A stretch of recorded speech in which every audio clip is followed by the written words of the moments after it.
All right. Get signed in, and we're going to talk about some strategies to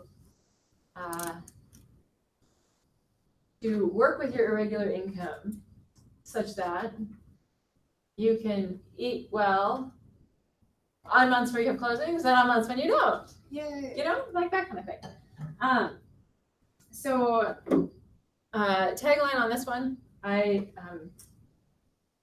over the winter, I became part of your ALC, became part of your master faculty, and on the ALC, we all have to be part of a committee, and my committee is the wealth building committee.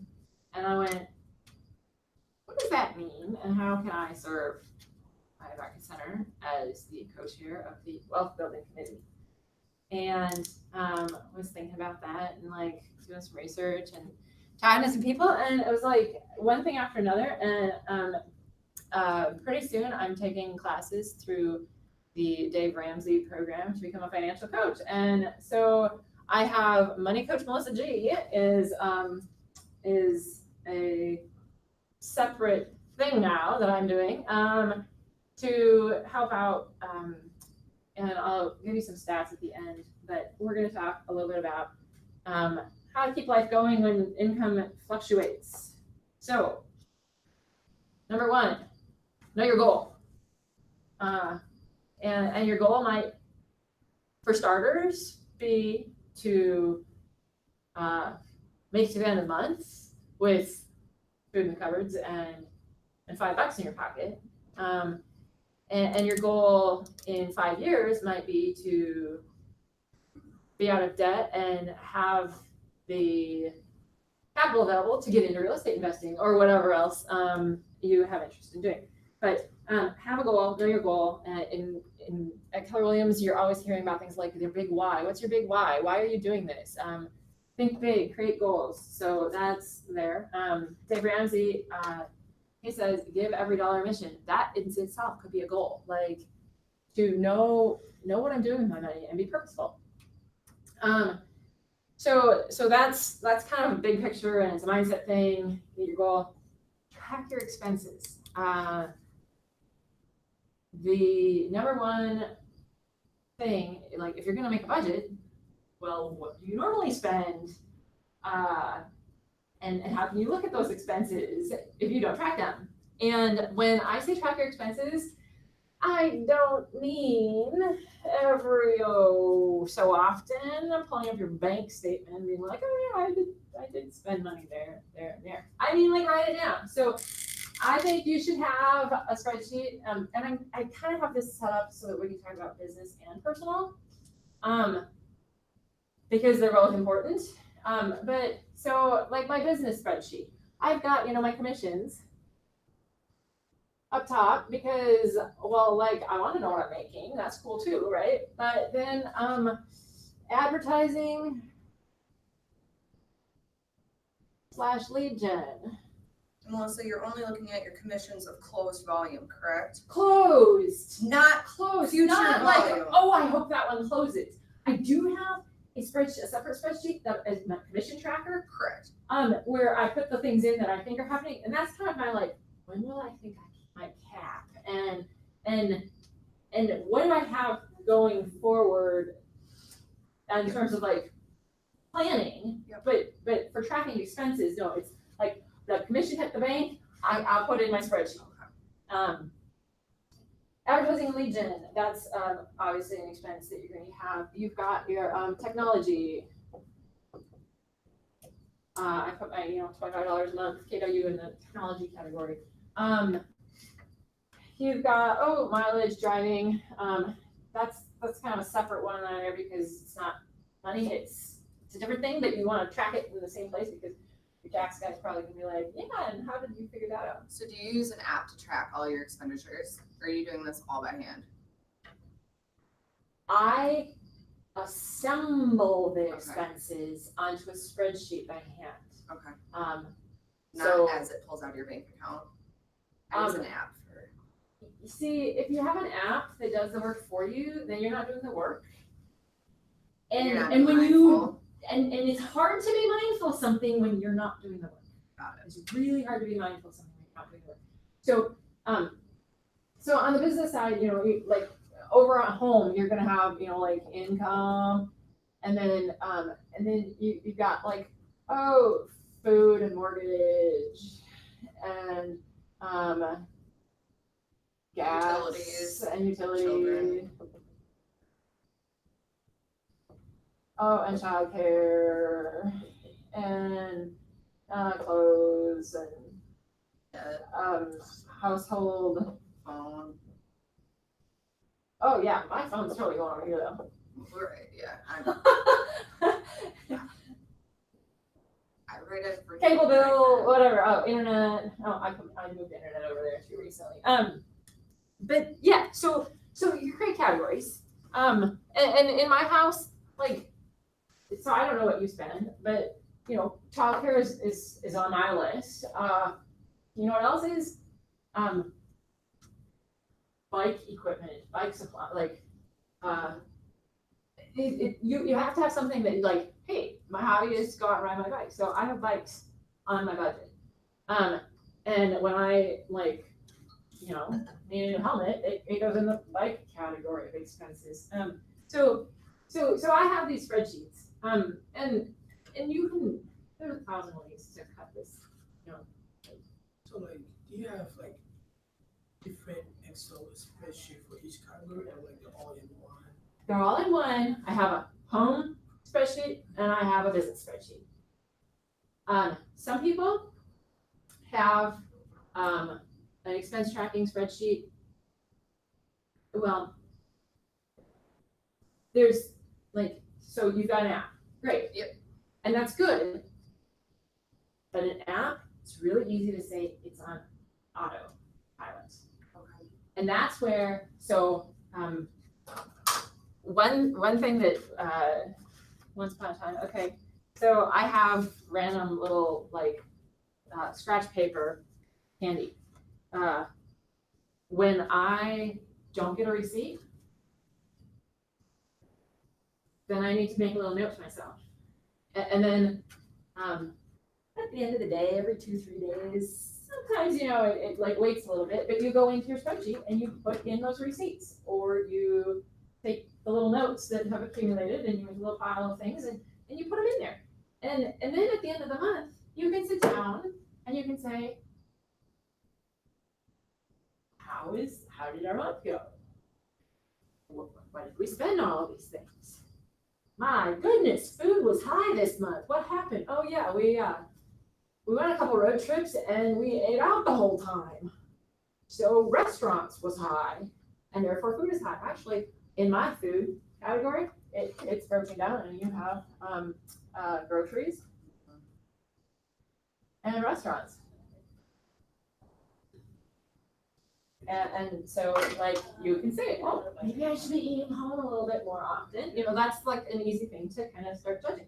But if you don't know, so you've been doing this for how many years, and I don't have a clue what it costs to feed my family, then how do you know to make goals for okay, so I've got this irregular income. Well, what's my baseline? If I track my expenses and I know where things go, I can create a baseline.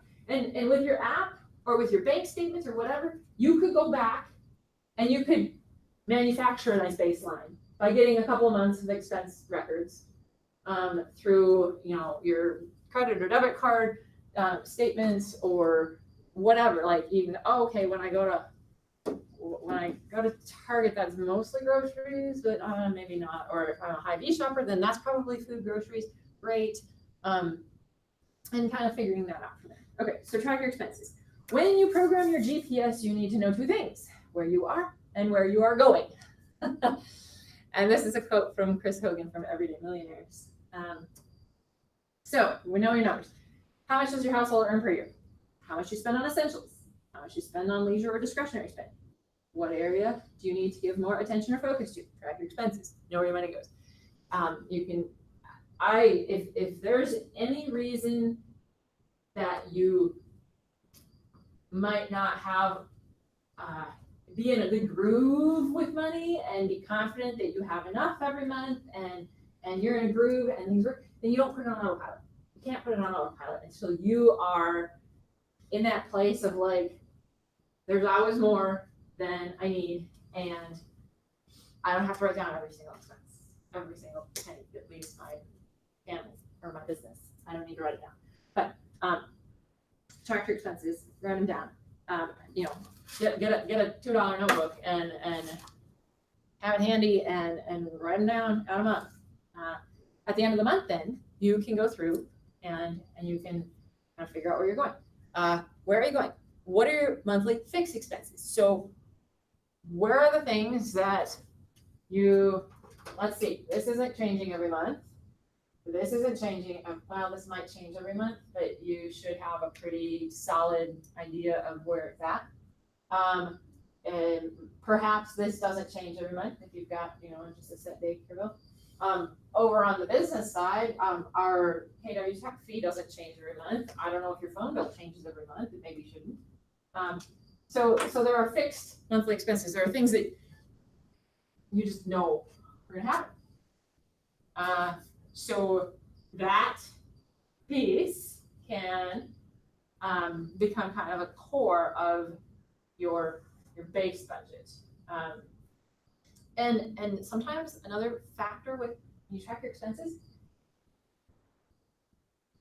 you might go, well, what do other people spend on this? Is this reasonable? Do I need this expense? Like if you're just kind of like, oh yeah, it just goes, like money just flies out of my pocket kind of a scenario, if you're not paying attention and tracking things, then you can't question them. And I believe it's Albert Einstein that said, question everything. So that's a great way to work in there too. Okay, so you got your fixed monthly expenses, annual expenses, and when are they due? Okay, so in this business, on the business side, we have, let's see, license and where'd that one that works go?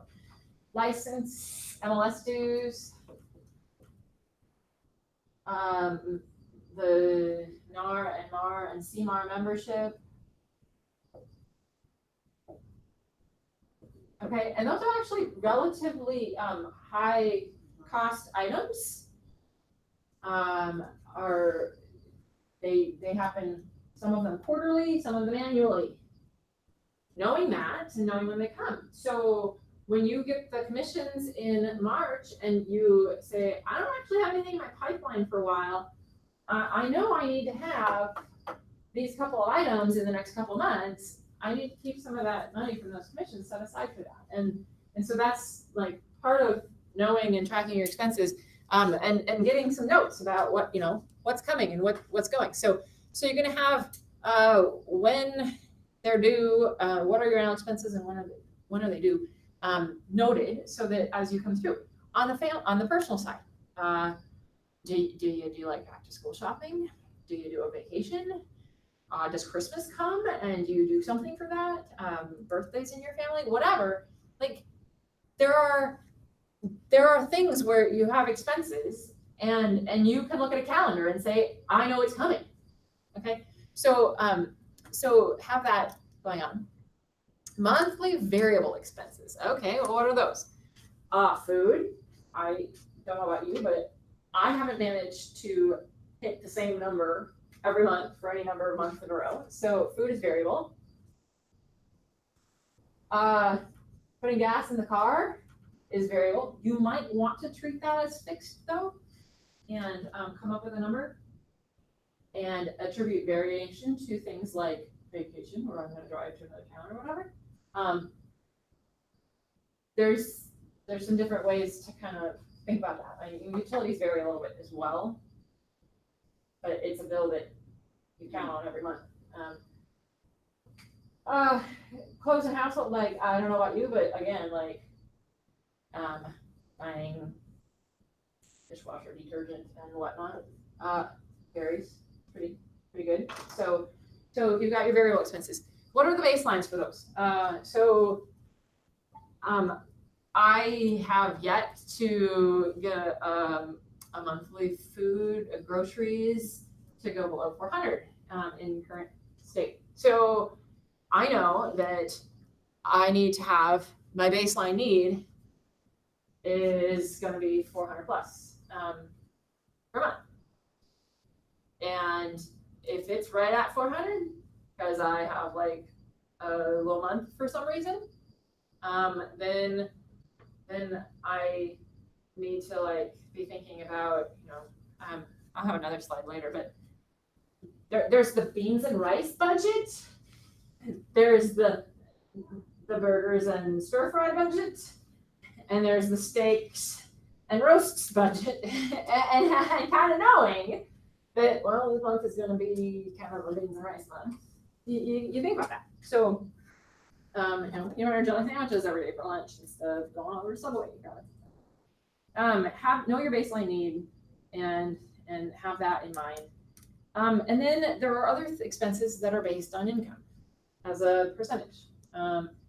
So for on the business side, I would put advertising as a percent. Like you should be putting yourself out there at about 5% of your desired income. And so when you have income, you should stick 5% aside to deal with advertising and lead gen. Taxes, right, that should go up here first, right?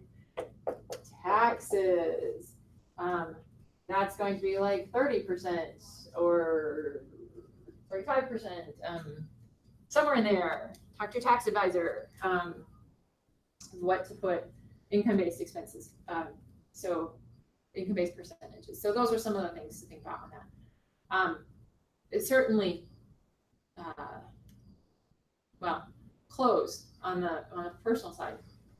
If you have growing children, then you probably need to put clothes on not as an income-based percent, but if you just really like fashion, maybe putting that on as an income-based percent is a good idea, because let's face it, most of us have closets full of clothes that are sufficient and you would certainly be covered, but want to spend that money. So having an option to do it that way is a nice way. So where you're going, the goal on working through this is a balanced budget, no debt, and increasing investments. Like, can we all agree that your goal would be to keep a balanced budget, not live off of credit cards, and get money put in a place where it can grow for you, right? I have some sample allocations here. So in a real estate business, when you get that commission check. So there are a number of ways that people do budgets. Some people, will like write out their plan, and after you've got your tracked incomes, you can say, well, I'm going to need about this and about that and about this for all of these things, and look at the calendar and go, oh yeah, and it's time to pay for this or that. With real estate business, make sure you're paying yourself for your work, and I suggest 30%. I don't know about you, but that's the Keller Williams. When you go to your listing person, they're like, well, I should have you listed for 4%, not 6%. Well, half goes to the competing agent. So if you take your 6, now you're at 3, and we all work for this thing called a broker who takes his cut. Now I'm there, and we all have this, as Americans, we all have Uncle Sam who wants his cut, and that's what I have to run my business and feed my family. So I say, feed your family. So here's those two cuts, and then the rest, reinvestment. Things like having for sale signs and paying for housewarming parties, so that lead gen, advertising. So there are expenses and having some way to allocate them. Operating expenses, you've got your phone and your mileage and your printouts and whatnot, technology. So having the money kind of categorized, set aside for those things. Personal based budget. I'm big on, this here. The latest book I'm working through is Zach recommended, Profit First. The big thing there is on your business budget, declare that you're going to pay yourself for your work, in addition to the pay you get, that there's profit in there.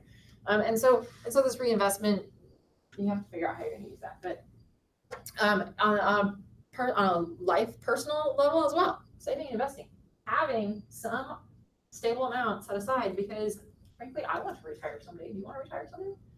And if you don't put something aside for that, you won't be ready for that. So personal based budget, 10 to 15% saving, investing. Housing. Now, it might seem crazy that I have 50% here next to housing, but if you're on the roller coaster income, when you're down on one of these low months, you might need to put 50% towards housing. When you're on one of these high months, you might not have to. One of the points of discussion is the idea of, so when you have a great month and you bring in, let's say you sell 4 houses, woo, awesome. You've got big payday. You need to make sure that that's going to last you until the next time you close a house. And so if you have rent or mortgage payment, you want to put one mortgage payment per closing aside out of that, so that you don't end up in a crisis when you have a month with 0 closings. So that percentage is higher on here than it might be for your actual real budget, because I want you to have that money. Like, that's part of your regular income, is you need to have that money set aside.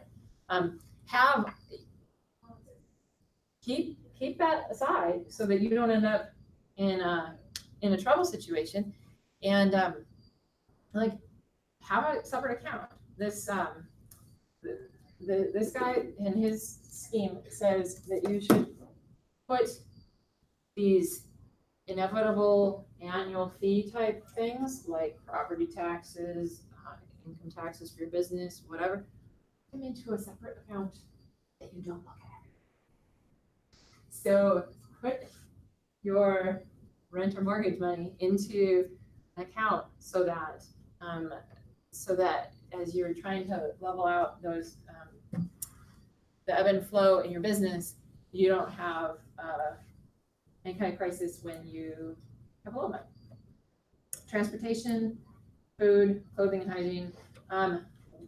When I put base budget up here, it's pretty Spartan. I don't have so housing is going to include the electricity and the natural gas and the water, because that's an important part of housing. Transportation, you gotta get to work in order to get work done, and but even so, where can you economize and reduce trips? I have a friend who was looking at this, and she was like, so a lot of stuff I do is in Rochester, but I live in Pine Island, and I know that I need to stop and get groceries after work before I head home, not run back into town in the evening when I don't need to, because that's like $5 per trip. And knowing that, okay, every time I get in my car and go to the store, for example, that there's a cost to that. And so if you're having a lean time, then think about how can you be more efficient with your transportation. And maybe that's not an area you can be more efficient. And so you don't do that, but Think about that. Food. I already talked about my 3 categories of food. So, after you have those 4 closings in 1 month, and it's the best month ever, you're going to celebrate with some steak and ice cream, right? And then you're going to go back to what's going to be our normal. And hopefully your normal ends up in the middle category, whatever the middle category is for you for eating, like hamburgers and stir fry. And you don't have to go down to the ramen and beans and rice. But you're not going to go up to there until you're at that point where your real estate investments are paying you every month, and you can eat steak every day if you want to. Like so the point of the budget is to get to that place, right? And you want to make it so that you can get there. So food, 10 to 15%, and you're gonna have to look at your own numbers. Like I hesitated to put this together, and I was like, but you guys, it's not that helpful if I don't show you some kind of numbers. And so these are reasonable numbers, but you're gonna have to track your expenses to know what they are, and then figure out what are your numbers. Clothing and hygiene. So the Dave Ramsey program, you're all familiar with Dave Ramsey? That maybe means something to you. He is well known for being in people's faces about their call your credit cards or whatever. But he says think of 4 walls. Okay, so you want to keep those 4 walls standing. 4 walls are housing, shelter, everybody needs that, transportation, food. He says, and clothes. And I'm like, for real? I look at my closet and I'm like, I have more that I should get rid of in here than I could not do laundry for a month and a half and be fine, right? So, except for a few basics, but so clothing shouldn't be one of the 4 walls. That's my opinion. Well, but hygiene should. So keeping your clothes clean, good idea. And if you've got growing children, yep, you're gonna need a clothing budget. So that's low, but it is still it's key, because if you don't, run your clothes through the washer and wash your hair before you go out and meet clients, that's not going to put a good impression, and then you're back to not getting any income. So make it work. All right, so the 3 keys: know your goal, track your expenses, and live within your means. Knowing the difference between needs and wants. Don't be eating steak on a beans and rice budget. Achieving goals takes work and sacrifice. And delayed gratification is powerful. So here's another one. I really want to ride a lawnmower. I don't like mowing, and it's sweaty, and I tried to get my son, who's 10, to do the mowing, but he's not quite strong enough, and he hates it, and he does a crappy job, and so I took it back, and I own the mowing, and I don't like it, and I want to ride a lawnmower because I'm convinced that he would totally embrace it if he could just drive a little tractor around the yard, right? Delayed gratification is powerful. Well, I'm struggling with where I'm going to put it because my garage is already kind of full. And I'm looking at it going, well, I haven't had any closings for a little while. So we have this kind of discussion going on of can we find a different place to put the sleds and the bike and how many bikes do we each need? Or is there a place we can put some, so we could make room for this riding mower? And when I have my next closings, is that where are we going to designate some of that money by this contract? So that's, and then it becomes a family game of all right, we're going to do this, we're going to work for this. And that there's power in that. And I just this morning, I have this notebook. I write down things that I read all the time because I'm that's money in that. Profit First, that was the book I just showed you, triggers growth because it requires us to focus, streamline, and innovate. Focus and streamline. How can you make some of these things more efficient so that there's room to do more cool, fun things? Money is a tool, and you can't go using the tool everywhere you have to be strategic and use the tool in strategic places.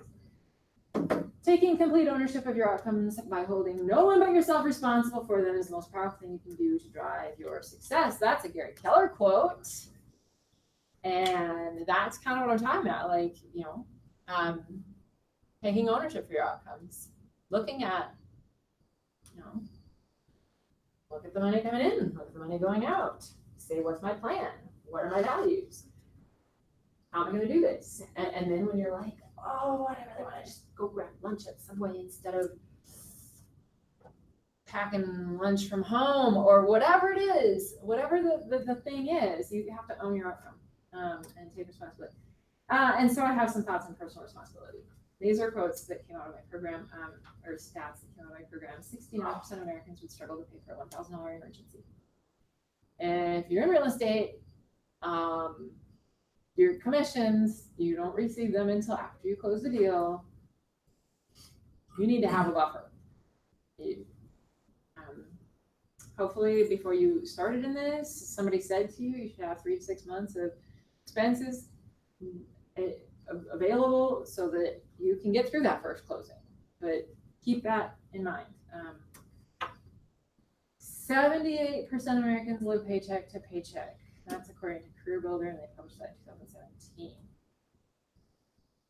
Back in the Great Recession, 2007, 8, it was only 70%. Like, in the past 10 years, what have we learned? Oh, we're in a worse place. So that's depressing. Don't be one of those people. 7 out of 10 couples do not budget consistently. Oh, and what's the result of that? Financial stress can cause sleep disruption and marriage challenges. So, personal responsibility and getting to that place, and don't be a sad statistic, please. Another one, Gary Keller, you'd be hard pressed to find elite achievers who don't have coaches helping them in key areas of their life. And I am available if you're taking notes, moneycoachmelissag.com. I keep a blog there where there's like just random information that hopefully is encouraging or helpful. You can put requests for blog posts in there, like, hey, how do you handle this? Or what do you know about that? And you can also sign up. I have coaching sessions available one-on-one to look at your unique situation. And that's all I have on this one. So where do we want to spend a few more times? A little more time. We've got 10-15 minutes that we can talk about how do you do this? What does it look like? Do you prefer Excel? Do you prefer paper and pencil? Do you prefer an app? Well, how does that, is the number one change that you might make? You've been taking those receipts home with you and recording them at the end of the day? And then you get the email receipts. Everybody's terrible. I'm terrible at that. My I dad- have over 100 receipts in my truck right now that I need to go through. My database actually that I use has where you can put your everything. It's Realty Juggler. I love that. It's $100 a year, and it does where you can put all your expenses, your commission, I mean everything in there besides your database. And then at the end of the year, you just print out your whole tax information, and it itemizes every little thing. And my accountant is like, this is awesome. And it's just easy. And once a month I go through my little stack and I enter it all in really quickly. And then, May's done, June's done. And so I just do it once a month, so I don't have to think about it either. And I have just a little spot that I keep it in. I put them in just a little file, and then I put them, they on their spot. And then the first of the month, they do the last month. So, and then you can put everything in by date. Yeah. And it is fabulous. And then you can put it in by, this is advertising, this is office expenses. I mean, it literally, and it's so easy. I mean, you just click whatever it is, Yeah. and then it's done. And at the end of the year, it is so nice in January to just be able to just print all that out, and it's done. And I hand it to my husband, who goes over tax stuff first, and then it goes to the accountant, and he's like, I love this. So that's a good one, and that's cheap for $99 Yeah, a for year. sure. And they always give you like the first, I think if you sign up with them, you can get the first 90 days free. Yeah. So I use Irregular, which is an app, Reality juggler. HURDLR. And it auto LR. And it tracks every single thing that comes out of my bank account. I review it once a day. So I can track if it's personal or business, if it is business, which category it falls into. And then it also tracks me quarterly for taxes, my expenses versus my income. It's literally been, for me, yes, I'm going to go home and work on some of this stuff, but you know what I mean? Like, for at least my business, I know everything. Good. Maybe my personal life, yeah, I need to work on that. As Zach is teaching me what is needed and wanted again, since the first is kind of worn off from my dad. That is hard. That is hard when Cause it's like, whoa. you establish your own habits, I can also and now make you're going to sense. merge your habits. Yeah. And you're in that place where it's like setting expectations and working Yeah. together, and that's He's totally right. It's not like I'm the disrespectful person, like, oh no, I need to go and buy a new Fendi bag. No. Like, you know what I mean? It's just kind of working together with that other person. And even if you're not, maybe engaged in this relationship, It's Amazon. Amazon's the problem. it's not, it's the stores on Facebook and Instagram. It's not Amazon, but they get you. They do. Like my husband always says, we're going broke with you saving us money. Right. And the other thing is like, well, if you wouldn't pay full price for Really this, shouldn't put that on. are you gonna Yes. pay just because it's on sale? Anyways, so it's really nice to be able to go through and then quarterly, as I'm supposed to, provide those numbers to my tax person. To get the estimated quarterly taxes. Well, no, to file quarterly, even if I want to, so I don't have to end up spending $10,000 in January. I can spend this many dollars or do it twice a year. Maybe I had no money until May, but then I had money from May to July. And if you need a good savings account online that pays incredible interest, ally.com. Allied. Ally.com. It's ALLEY or Y. I know what you're And talking about, I yeah. put all of my, so when I get my commission check, I don't do 30 to 35%. I do 25, which has been more than For what taxes? Yeah. Yeah. Which has been more than what I need. Yeah, I look But, at mine and I do. Right, it depends upon where It you're at. depends I'm not on- anywhere near the pay scale where I have to worry about 30%. But I take out 25% and I put that right in my Ally savings account and I make pretty good interest on it. And that's where it sits until tax time. And then it's kind of fun because it's like, a lot of times I only need half of what's in there. And then I'll keep I try to keep a cushion of what my next commission might be. So I always keep a little more ahead. And then I might even at that point treat myself to a little something because I've paid my taxes. I have a good buffer in there to start next year. And, this is going to be my reward. Yeah, it's kind of This is going to be my reward. Yeah. But that Ally account is great. And they've gotten it so good now where it used to take about 3 or 4 days to get it into your account. Now it's next day. I mean, they've improved on that account too. So Yeah. I mean, I take that out first because I am amazed, but I ran a home and gift boutique for 10 years. So, You're good at that, though. well, here's the thing. Yeah. I mean, I cannot believe every year I hear all these like real estate agents who have to take out loans to pay their taxes. And it's like, I get it. It's hard, especially if you're not making a lot of money right away and it takes time, but take out something. Because you don't want to be in that god awful position where, oh my God, I have to have closings to pay my taxes. I mean, that's got to be horrible. You're not getting ahead that way either.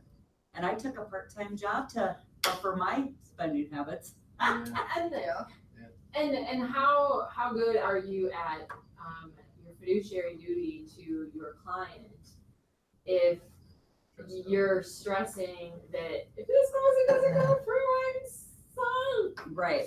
Because then you're not making good decisions on behalf of negotiating for your Right. client. You're looking at your needs, which If is what we're not supposed to Their be doing. needs are to walk away from a deal because of something that's going on, or Or you're not negotiating them the deal that you know you should be because you're trying to make a little So more your money on your own interest commission. in mine. Yeah, your own interest should Correct. never be in there. Right. And I mean, we're human, so I get it's hard.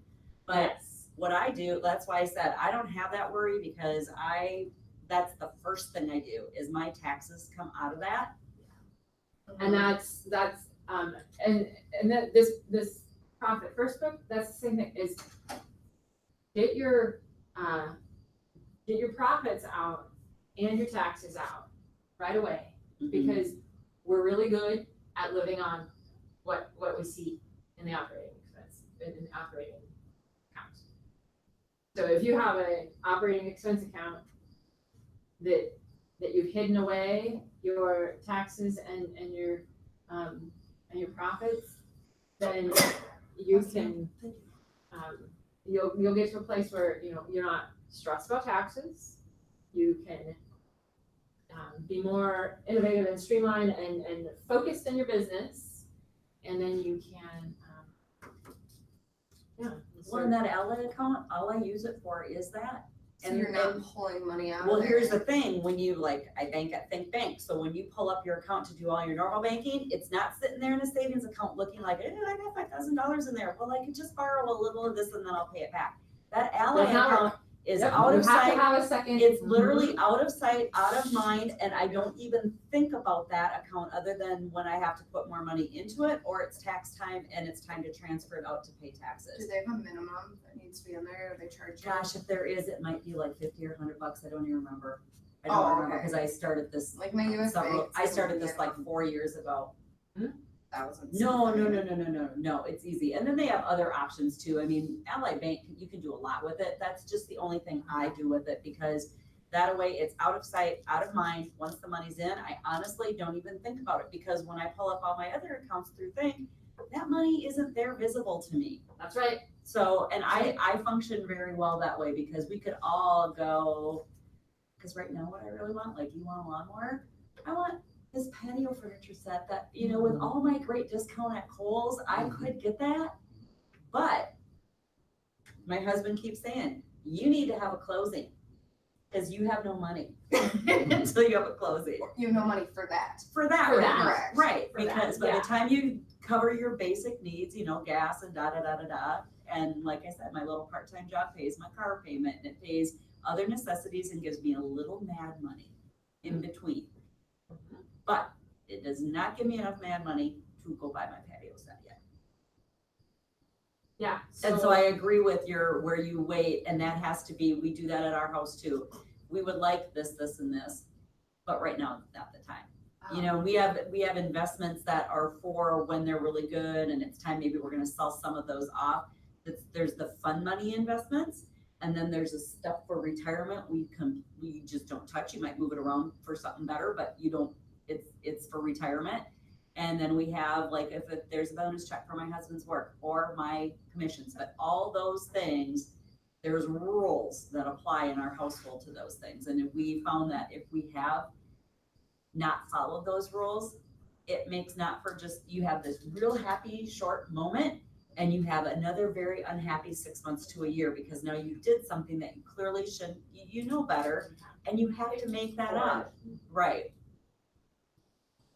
It's true, I'm listening. Yeah, no, but we budgeted since day one. We were married a year and decided instead of buying an existing, because the agent we were working with kept showing us houses that were completely out of our range instead of what was in our range.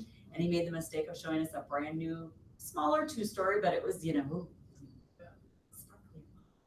So we decided, yeah, we want that. So we ditched the agent because we couldn't afford it. We put a big list on our refrigerator every week of what we could do during the week.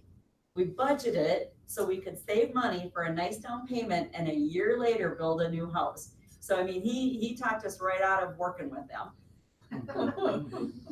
But we did end up getting a brand new house, but we couldn't do it immediately. That it wasn't there. We were gonna be housebroken. We weren't willing to do that. But for 1 year, we had one date night, and our date night consisted of, are we gonna go meet at remember the Moose?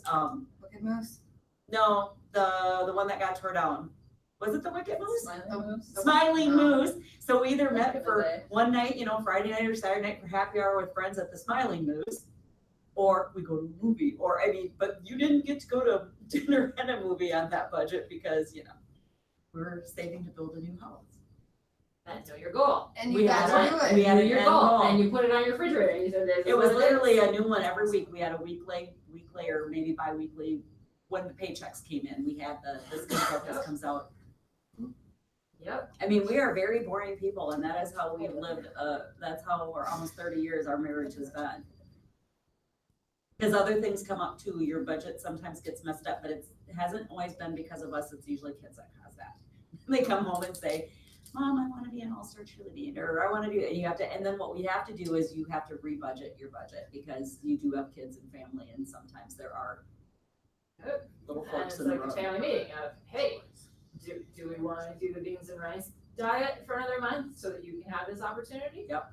Or where else are we gonna sacrifice so that this can happen? Yep. My son is big on like, he got, $5 for his birthday, and he's like, Mom, I gotta go and buy this, cause okay, you've identified something that you want to buy, spend your money on it.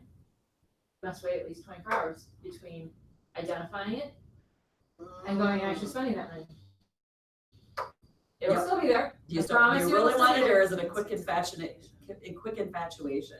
Yep. And our kids had to do that with video games and all that And stuff when are you too. gonna use it and where are you gonna put it? So I do that for clothes. If I'm still thinking about something or whatever the next day, and or a couple days later, because I'll go and I'll find a whole bunch of stuff. Well, if I'm still thinking about that one item, then maybe I really did want that one item. And if I can save up my money, then I should get it. But if you don't even think about it, then it's like, thank God I didn't just go and waste It's not an $200 impulse on buy. them. I worked Correct. retail for 30 years as a manager, and your best impulse buys are like quick little easy add-on sales, and that's what they put at the The end countertop by the shelves. register. And the end caps, but Yeah. on the register, that is like prime real estate at any boutique or all the So stores. see it when you're paying. And they might only be like a $3 And or it's $4 or only $5 item, $2 or $5 or Right. whatever, and but it's for the Every time. yes, but for when you, for the company, it's all those little impulse buys really boost up what they're making every day, every week. It's the upselling when you're in a restaurant. Oh, Mhm. you want a side ranch? It's 50 cents. 50 cents, yeah. You don't tell them, but it's gonna be 50 cents on your bill. Oh, you want those curly fries? Upcharge. I was very good at it. yeah, and now you have to think from the other perspective, Correct. Do I need that which is, appetizer? Do I need that dessert? He has taught me I go out to eat the wrong way because I want to buy everything you and got eat the Like- king's food. all right, menu hacking is another fun one. So one of the greatest things that my aunt taught me was that if you want to buy something, ask yourself, do you want it today and do you gonna want it in the future? And if the answer is yes, don't buy it. Move on from there. Because if you want it today, you're gonna want it tomorrow too. What's the point of buying it today? Then just wait. If you don't need it. Yeah. So basically, you're gonna spend money on it. Yeah. Life to come, so much well just not buy it, just leave it alone.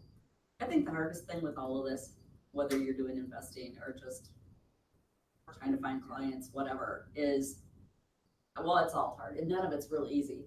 I work for that builder first, and I tell you what, that stuff kind of comes to you because you're every open house, you're in a brand new model, and people come to you. They don't all want to buy or build, but they come to you.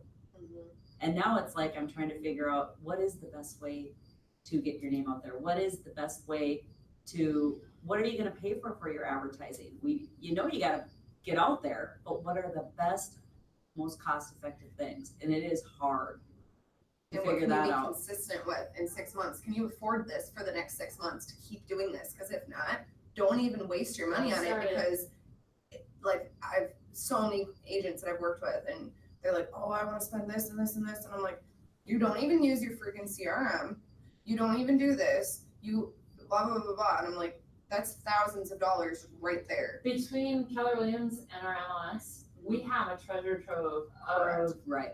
resources. You don't need to go and spend additional money on a different CRM, on a different. Yeah, I haven't did any of that because they're everybody. And if you go listen to any speakers that have really made it, I have not heard one tell me to do that. They usually say, don't do that. I mean, you can do that, but they think it's all a waste of money. So I have never spent money on that.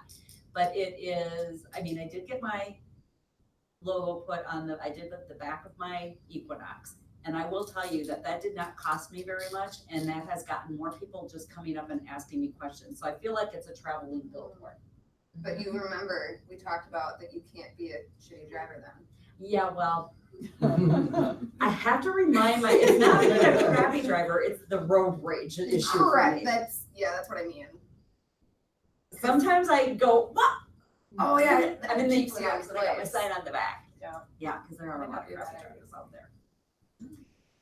But, yeah, so it's kind of figuring out that, and for me, it's also, I'm kind of in a different position.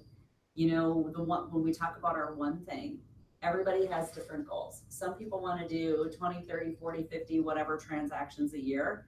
Mine is really so much less than that because I'm in a different spot in life, and I want to do this where I want to build relationships. And when I'm working with someone, not that I can't work with 2 or 3 at a time, but I really want to give my all to those clients and then build these long relationships. I don't want necessarily 20 transactions a year.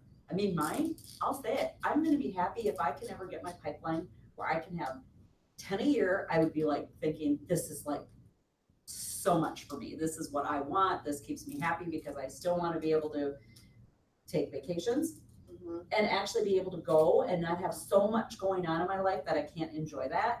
I want to be grandma to my kids, and when they need help, I want to be able to say, yeah, bring them over for the afternoon, I can watch them. I mean, I'm just at a really different stage. So if I had my things, it would be being able to do the family things I want and bring in about, 10, 12, like I always say, I wouldn't turn away number 12.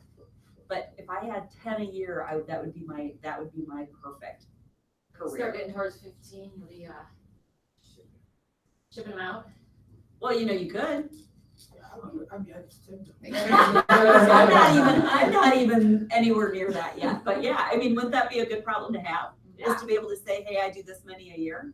Better get on my calendar. That's the ultimate goal, right? That would be Because then fantastic. with your effort, that those 10 clients are gonna be your clients forever. Right, Correct? right.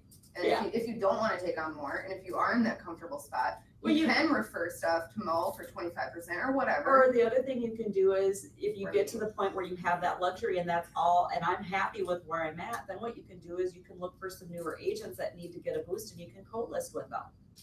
Yep, There you I are do to be that. their guide and you can co-list and split it 50-50. So I mean, or 60-40, whatever you can negotiate. But what I'm saying is there are options there to mentor somebody else at some point if it ever happens and your end goal happens and you're happy. I don't need to get greedy. I know what I need to be happy. I don't want, because sometimes more just is not good for me. I know what my limitations are. And I kind of am one of those people when I start working with people, it's probably my own fault, but they know I am like really all in with them. I don't do okay, I've got you signed and now I'll talk to you when I feel like it. I mean, that's not me. When Once I've the made a auto promise to email people. generates a house that really you have to have, then you call me and. Right. So I'm so all in that's why I always say if I got to the point where I had 10, I'm not saying I couldn't do 12, but if I could just get to 10 in a few years, I'd be happy because it takes a long time the way I'm doing it. I know it takes longer. And then when you get that listing, rather than having your open house yourself, you can have somebody Right. else open it and they can pick up the buyers from it because you've Right. got the listing And that I pray that that's going to happen. I pray I've got enough value that that'll happen with people. It might take me longer than it does some agents. But when it comes to that point, then I feel like, well, now it's time to be the agent that gives back to the younger ones or the newer ones that are starting out. Because then there's another way to make money without having to be responsible for the whole thing. And then you they share come to that. you to co-list something that they just took on because it's too much of, Right. they haven't done it before. They're they need scared. help. Yeah. Yeah, and then you're making money off of that too. Right. I mean, I think it's, luxury property. What Right. do I do with that? Or I always kind of. Oh yeah. Yeah. Those are way easier to co-list with, my broker can pay for all the wine and this shit and this and this. Cool, because I don't have $600 to put up front for this $1 million listing. Like, yes, that's so helpful. Yeah, so I mean, that's kind of what my goal is to get just where I need to be and then be able to because it would be, there's not a lot of people out there that are willing to do a lot of that, you know, because a lot of people want more and more and more numbers, but I'm blessed in a situation where I don't have to have more, but that to me is a good income. I mean, 10 listings a year, if you could do that at what the average listing goes for, that's a health, I mean, that's good. I look at it as, that's a great, healthy part-time income. In Rochester, yes. Yeah. Compared to other markets, yes. That's some good mad money. Yeah. And I'll probably still be working part-time at Kohl's because they won't let me That leave. damn furniture. I will leave you with one final thought. A question you can ask yourself when you're reviewing your expenses at the end of the month that you've tracked diligently, or thinking about something financial. How does, fill in the blank, affect your ability to hit your future goals? How does